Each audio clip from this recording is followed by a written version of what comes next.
ये क्या बात कर रहे श्रीमान जी, आप कैसा बात कर रहे? अरे शिक्षक तो आप क्या बात कर दी शिक्षक के बारे में? शिक्षक तो जो है समाज का आईना है, गुरु कहा जा, भगवान। एक मिनट उनकी बात का जवाब दे दूं। एक मिनट नहीं गलत, आप शिक्षकों को बदनाम कर रहे। मेरे ख्याल से गुरु नहीं है, कोई पढ़े नहीं है आप। अरे अगर एक शिक्षक ऐसा काम कर रहा तो आप सारे शिक्षक समाज को बदनाम करेंगे?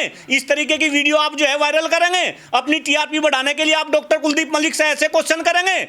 आप शिक्षकों की इतनी दुर्दशा है, शिक्षक 5-10 हजार रुपए में काम कर रहे, वो नहीं दिखता आपको? शिक्षकों का शोषण हो रहा, शारीरिक रूप से, मानसिक रूप से, आर्थिक रूप से, आपको वो नहीं दिखता? और आप इस तरीके की बात कर रहे हैं कि शिक्षक जो है नहीं। तो एक बात बताओ, सरकारी टीचर कितने हैं बताओ ना। आपने तो शिक्षक को दारू पीते हुए देखा, आप तो मेरे से क्वेश्चन पूछ रहे। सरकारी शिक्षक इस देश में मात्र 10%, 90% शिक्षा जो है प्राइवेट क्षेत्र में चली गई। शोषण है। आज शिक्षक नहीं बनना चाहते लोग। माफिया पैदा हो गए हैं उत्तर प्रदेश में, शिक्षा माफिया जो सरकार को सपोर्ट करते हैं, चंदा देते हैं। हाँ, ये है, खत्म करो ना इन शिक्षा माफिया को, खत्म करो। ऐसी आवाज उठाओ, शिक्षा व्यापार नहीं है, शिक्षा तो सेवा भाव है। आप सेवा भाव के लिए इसमें आओ, लेकिन आपने इसको व्यापार बना दिया। और सारे के सारे नेता इसी वजह से तो 3 कैटेगरी नहीं। तो माफिया में तो टीचर ही बने हुए हैं। बट टीचर के पीछे चल जाओ आप। जो है टीचर से दिक्कत है आपको कुछ? दिक्कत है टीचर से आपको कुछ? क्या बात कर दी आपने? क्या बात कर दी? शिक्षक विरोधी है आप। तो टीचर ही है। बस अब कोचिंग सेंटर पे चले गए। अब हाँ, ये कोचिंग सेंटर किसने खुलवा रखे? सरकार बंद करे ना। नहीं, कोचिंग सेंटर पे रोक क्यों नहीं लगाती? सरकार से क्यों नहीं पूछते भाई? सरकार से क्यों नहीं पूछते? मैं तो यहाँ अपने चुनाव की बात कर रहा था, चुनाव के ऊपर मैं इंटरव्यू दे रहा था, और वहाँ नहीं तो मुद्दे है। जो मुद्दे है वो मुद्दों की बात करो ना। अभी वोट बन रही, वोट में कोई फर्जी वोट ना बनवा ले। ये करो कि फर्जी वोट कैसे रुकेगी? अरे जनता को पता चले, ऑनलाइन वोट भी बन रही, किसी के चक्कर में आने की जरूरत नहीं, ऑनलाइन जो है वोट बनवावे। इस तरीके की बात करो। ये जो पूरी जो होती है पूरी चुनावी प्रक्रिया, जो चुनाव लड़ा जाता है तो सरकार के दम पर लड़ा जाता है, जो पैसे वाले लोग लड़ते हैं इसको। क्यों भाई? हमने नहीं लड़ा पहली बार? हमने नहीं लड़ा क्या? हार गए। हाँ, तो इनका जीत जाएंगे। डॉक्टर कुलदीप मलिक कह रहा है इस बात को, सब काम पैसे के दम पे नहीं होते। 5 साल हो गए घूमते कोई जिला पैसा ना धर्म की बात करते। हाँ, ना मेरे पे क्या पैसा है, मैं तो ऐसे ही चल रहा बगैर पैसे के। मैं तो ऐसे ही चल रहा। फाइनेंस मिनिस्टर हो गया मेरे घर के, आप मुझे कह रहे कि मेरे पे पैसा नहीं? आपको कैसे पता चला? ऐसे ही घूम रहा। कैसी बात कर रहे हैं? नहीं तो हाँ, बिल्कुल सही बात आ गई। तो क्या ईमानदार आदमी को इस देश में चुनाव लड़ने का हक नहीं? श्रीमान जी, राजनीति इसी वजह से तो गंदी होली कि ईमानदार आदमी नहीं आते, और फिर थारे जैसे पत्रकार इस तरीके की बात कर रहे। नहीं, क्यों नहीं जगह? अरे लोगों से पूछ, ये माइक उनका लगाओ जा जो है नौजिलों में, जहाँ डॉक्टर कुलदीप। हाँ, कोई बात नहीं, इनका जीत जाएंगे। हम पहली बार आए थे, कोई बात नहीं, लोग हमें समझ नहीं सके। जो हराने वाले हैं आने वाले टाइम में वही जिताने वाले बनेंगे। डॉक्टर कुलदीप मलिक बोल रहा है, इसे जरा लिख के रख लेना, रिकॉर्ड में रख लेना ये बात। जीत के कहाँ जाऊंगा? विधान परिषद जाऊंगा जीत के। हाँ, अच्छे आदमी की जगह कहाँ भारत के चुनावों में? नहीं, ऐसा नहीं। देखिए, मेरे ख्याल से मेरा ये मानना है कि राजनीति में अच्छे लोगों को आना चाहिए, और मैं बिल्कुल सीरियसली इस बात को बता रहा। मेरे पिताजी भी मुझे कहते थे कि भाई कुलदीप नेताओं से और पुलिस वालों से बच के रहना चाहिए। लेकिन मुझे भी ये पता चला कि जब तक अच्छे लोग, पढ़े लिखे लोग, बुद्धिजीवी लोग राजनीति में नहीं आएंगे, तो ये अनपढ़, जाहिल, धूर्त, गवार किस्म के लोग हम पे ऐसे ही शासन करते रहेंगे। और श्रीमान जी, देश की दशा और दिशा केवल और केवल राजनीति से बदली जा सकती है। ये अनपढ़, गवार, जाहिल लोग हैं, तभी तो हिंदू मुस्लिम की बात हो रही, जाति धर्म संप्रदाय की बात हो रही। अगर हमारे जैसे लोग राजनीति में आएंगे, संसद में जाएंगे, विधान परिषद में जाएंगे, विधानसभा में आएंगे, तो हम शिक्षा की बात करेंगे, स्वास्थ्य की बात करेंगे, खराब होते हुए पर्यावरण की बात करेंगे, युवाओं की बात करेंगे, शिक्षकों की बात करेंगे, और ये जो है असली मुद्दों की बात करेंगे। तो कहीं ना कहीं जी।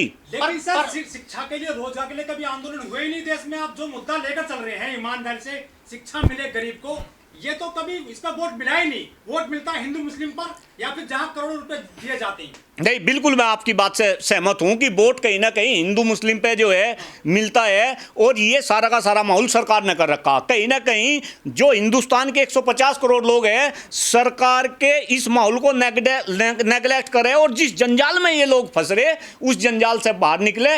यही डॉक्टर कुलदीप मलिक का प्रयास है, प्रयास कर रहा। जब से चुनाव हारा, एक भी दिन घर पे नहीं बैठा, ये सारी की सारी जनता देख रही। और आने वाले समय में जब चुनाव होंगे, यही जनता, यही शिक्षक, मेरे 9 जिलों के शिक्षक भाई बहन और ये प्रबंधक डॉक्टर कुलदीप मलिक को अपनी वोट से, अपनी ताकत से अपनी ताकत से विधान परिषद में पढ़े लिखे हैं, सच्चे हैं, कड़वे आदमी है, ना इतना करोड़ों बहाने के लिए पैसा है, तो फिर क्या होगा? अरे हाय, देखिए श्रीमान जी, मैं आपको एक बात बताऊं, इस देश में ऐसे ऐसे एग्जाम्पल है, पैसे से सब कुछ नहीं होता। और आप तो मुझे ऐसा बता रहे जो कर मैं कोई भाई जो है भुक्का नंगा आदमी हूँ और मेरे पे कुछ नहीं, चुनाव पहला नहीं लड़ा, इसके बाद में हर महीने घूम रहा, पता। हाँ, मेरा हिसाब ले लो सारा, मेरे सीए से मिल आओ सारा पोथा निकाल लो मेरा। अरे आप क्या बात करें, करोड़ों रुपए बहाने के मैं लिए? तैयार हूँ, करोड़ों रुपए नहीं, जितना पैसा जेन्युइन पैसा। जो एक बात बताओ, ये भी एक गलत फहमी, मैं बताऊं गलत फहमी कर रखी है, चुनाव में पैसा लगे। मैं तो पहली बार भी, अब ये ना कहियो कि पैसा नहीं लगा इस वजह से हार गया, मुझे पता आप ऐसा भी क्वेश्चन कर सको।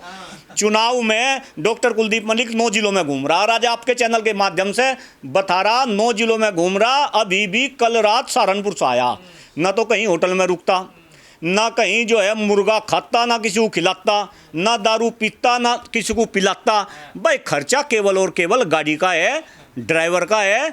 बढ़िया शुद्ध हवा लूँ, बढ़िया शुद्ध पानी पीऊँ, जहाँ रुकूँ वहीं शाम का खाना खाऊँ, सुबह उठते ही सार ज़बरदस्त नाश्ता करूँ, और वही दोपहर की रोटी बांध के छलने में, और मट्ठे की जो है मट्ठा जो है कई लीटर मट्ठा गाड़ी में रख दे, दोपहर को फिर कहीं गाड़ी रोक के अपना मट्ठा पीवे, अचार के साथ में रोटी खावे और फिर चल दे। खर्चा कहाँ से आ गया भाई, खर्चा कहाँ से आ गया? ये तो मुझे किसी को दारू नहीं देनी, मुझे नोट नहीं बांटने। जो आपके सामने कंपटीशन में वो तो इस काम को करेंगे ना। अरे जो करेगा वो करेगा, वो करेंगे, हम क्या कर रहे हैं हमें ये देखना, और जनता क्या चाह रही है आप ये भी तो देखो। आप फील्ड में किसी पार्टी का सपोर्ट है आप? नहीं, डॉक्टर कुलदीप मलिक को किसी पार्टी का सपोर्ट नहीं। डॉक्टर कुलदीप मलिक को तो शिक्षकों का सपोर्ट है, प्रबंधकों का सपोर्ट है, हर घर से सपोर्ट है, हर गांव से सपोर्ट है, हर कस्बे से सपोर्ट है, हर जिले से सपोर्ट है, हर मंडल से सपोर्ट है। और मेरठ सहारनपुर मंडल में डॉक्टर कुलदीप मलिक ही रहेगा, ये आने वाला समय बताएगा। लेकिन सर पश्चिमी यूपी में तो सबसे ज्यादा प्राइवेट स्कूल, कॉलेज, यूनिवर्सिटी हैं, जहां पर पैसे वाले लोग हैं।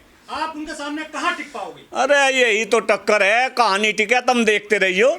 आ जान दो, ये तो चुनाव वाली है, ये तो चुनाव वाली है। एक बात बताओ, पिछले 5 साल हो लिए घूमते घूमते, ये जनता बहुत समझदार है, शिक्षक पढ़े लिखे है, पढ़े लिखे शिक्षक है। ये चुनाव वैसा चुनाव नहीं कि बगाम की प्रधानी के अंदर जो है दारू बांट दिया, ये कर दिया। सारे शिक्षक समझदार है, समय आने पे शिक्षक अपना निर्णय लेंगे, और मुझे पूरा भरोसा है कि कहीं ना कहीं वे डॉक्टर कुलदीप मलिक के पक्ष में निर्णय लेंगे, और फिर आपके साथ में इंटरव्यू जाकर लखनऊ में करेंगे। देखिए श्रीमान जी, आपने बिल्कुल सही कहा। उत्तर प्रदेश में जो आपका एमएलसी शिक्षक और एमएलसी स्नातक है, उसके लिए चुनाव की प्रक्रिया शुरू होगी। और फिलहाल वर्तमान में बोर्ड बनाने का जो कार्यक्रम है वो युद्ध स्तर पर चल रहा।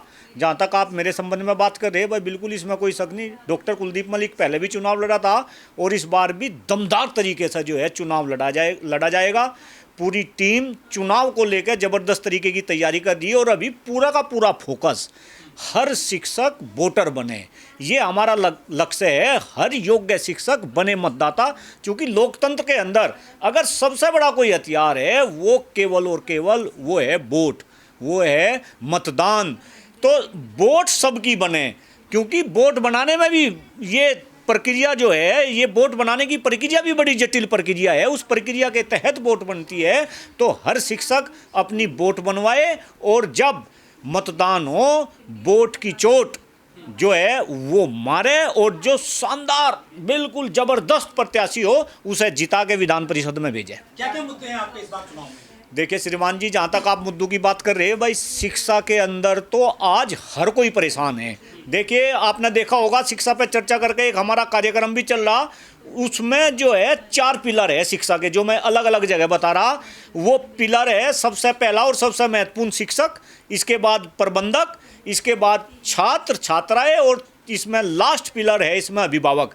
आज सबके सब परेशान हैं। आप शिक्षकों की बात करो, शिक्षकों में आप प्राइवेट शिक्षकों का हाल देखो, एक मजदूर से भी बुरा हाल प्राइवेट शिक्षकों का है। आप सरकारी शिक्षकों की बात करो, उनकी पेंशन खत्म कर दी। सरकारी शिक्षक के पास पढ़ाई के अलावा सारे काम हैं। वो तो बेचारा उसे तो पढ़ाने के लिए तो उसके पास समय नहीं, न वो पढ़ा पाता। उसे तो क्लर्क बना रखा, उसे तो सरकार का प्रचारक बना रखा, और सारी की सारी सुविधाएं धीरे धीरे खत्म करी जा रही। तो सरकारी शिक्षक परेशान, प्राइवेट शिक्षक परेशान। इसमें आप प्रबंधकों की बात कर लो। हम तो प्रबंधकों को भी कह रहे, 3 कैटेगरी बना रखी, उच्च वर्गीय, मध्यम वर्गीय, निम्न वर्गीय। उच्च वर्गीय प्रबंधक तो मलाई मार रहे, निम्न वर्गीय और मध्यम वर्गीय प्रबंधक वे तो बेचारे सर्वाइव भी नहीं कर पा रहे। और मैं इन प्रबंधकों को ये बात समझाने की कोशिश कर रहा कि जब आप सरकार का काम कर रहे, चूंकि सरकार के 3 काम है, शिक्षा का, चिकित्सा का, सुरक्षा का, जब प्रबंधक सरकार का काम कर रहे तो सरकार कहीं ना कहीं प्रबंधकों की मदद करे, किसी भी रूप में मदद करे। लेकिन सरकार इन प्रबंधकों को केवल और केवल लूटने का काम कर रही। आप इनके वाहन देख लो, 10 साल में इनके वाहन रिटायर हो रहे। मैं तो अभी एक जगह था, एक प्रबंधक बहन मुझे बता रही थी, उनको भाई हमने तो जो है वाहन का टायर भी चेंज नहीं करा, इतने में उस वाहन को रिटायर करना पड़ा। उन वाहनों के आप जो है, पहले सपोज करो एक वाहन का जो इंश्योरेंस था वो 10,000 रुपये में होता था, आज वो इंश्योरेंस 70-80 हज़ार रुपये में हो रहा। इसके बाद प्रबंधकों के पास में ऐसे ऐसे नोटिस आ रहे कि भाई आप बच्चों को ताड़ नहीं सकते। अरे इतने शर्म की बात। तो इस तरीके से इसमें प्रबंधक भी परेशान। अब इसमें आप छात्रों की बात कर लो जो शिक्षा ले रहे, छात्र महंगी शिक्षा लेने के बाद उन्हें रोजगार नहीं मिल रहा। अभिभावक इतना खर्च कर रहे, अभिभावक भी परेशान। तो कहीं ना कहीं इस चुनाव के अंदर जो मुद्दे हैं वे मुद्दे शिक्षकों को लेकर और कहीं ना कहीं इसमें प्रबंधकों को लेकर मुद्दे। लेकिन सर उत्तर प्रदेश में तो बहुत सारे स्कूल या तो समायोजित कर दिए गए हैं या बंद कर दिए गए हैं, क्या वो मुद्दा है आपका? नहीं, बिल्कुल आपकी बात बिल्कुल सही है कि जो सरकार है, फिलहाल वर्तमान की सरकार जरा कृपा करके ध्यान दे, ये स्कूलों को तो बंद करती जा रही और मधुशालाओं को ये खोलती जा रही। तो अपने आप में ये भी बहुत ही गंभीर मुद्दा है। अभी आप देखो, आप टेट का मुद्दा देखो भाई, ये जो है टेट का इन्होंने जो है कोर्ट से जो है टेट को अप्लाई करने की कोशिश कर रहे। तो कहीं ना कहीं सरकार हर तरीके से शिक्षकों का शोषण करना चाह रही, शिक्षकों को जो है परेशान करना चाह रही। शिक्षकों की भर्ती ये करते नहीं। आप एक बात बताओ मुझे भाई, अगर सरकारी विद्यालय में आप स्कूल की बात करो, स्कूल के अंदर 5 कक्षाएं होती है, यानी कि वहाँ पे 5 शिक्षक होने चाहिए। पिछले 8-9 साल से आपने प्राथमिक में कोई भर्ती नहीं करी, धीरे धीरे शिक्षक रिटायर होते जा रहे। तो अगर एक स्कूल में 2 शिक्षक है और 5 क्लास है, क्यों भाई अभिभावक क्यों भेजिएगा? तो कहीं ना कहीं ये सब सरकार की चाल है। धीरे धीरे स्कूलों को, ये शिक्षा को खत्म करना चाह रहे। उत्तर प्रदेश के स्कूलों के हम देखते हैं तस्वीरें, या तो महिला टीचर सूटर बुनती दिखाई जाएंगी, या उसमें सांड बैठा दिखाया जाएगा, गाय बैठी दिखाई जाएगी, नहीं, या दलिया खाते दिखाए जाएंगे, बच्चे बर्तन मांजते नहीं भाई, ये तो शिक्षा का जो डावाडोल हुआ, इसके लिए जिम्मेदार कौन है? नहीं, ये तो सरकार जिम्मेदार है। एक बात बताओ, सरकार कहीं ना कहीं सरकारी विद्यालयों को खत्म करके इसका प्राइवेटाइजेशन करना चाह रही है। और आप ये भी देखो, जब प्राइवेट बैठी रहती है स्कूल में, नहीं तो गाय बैठी कोई बात नहीं। एक आधी पिक्चर आपने देख ली होगी सूटर बुनते हुए कोई जो है। नहीं, अगर ऐसा है तो ये भी गलत है। अगर ऐसा है, ऐसी गलत रख के सोते हैं स्कूल में टीचर सरकारी। हाँ, आपने देखे टांग पे टांग रखते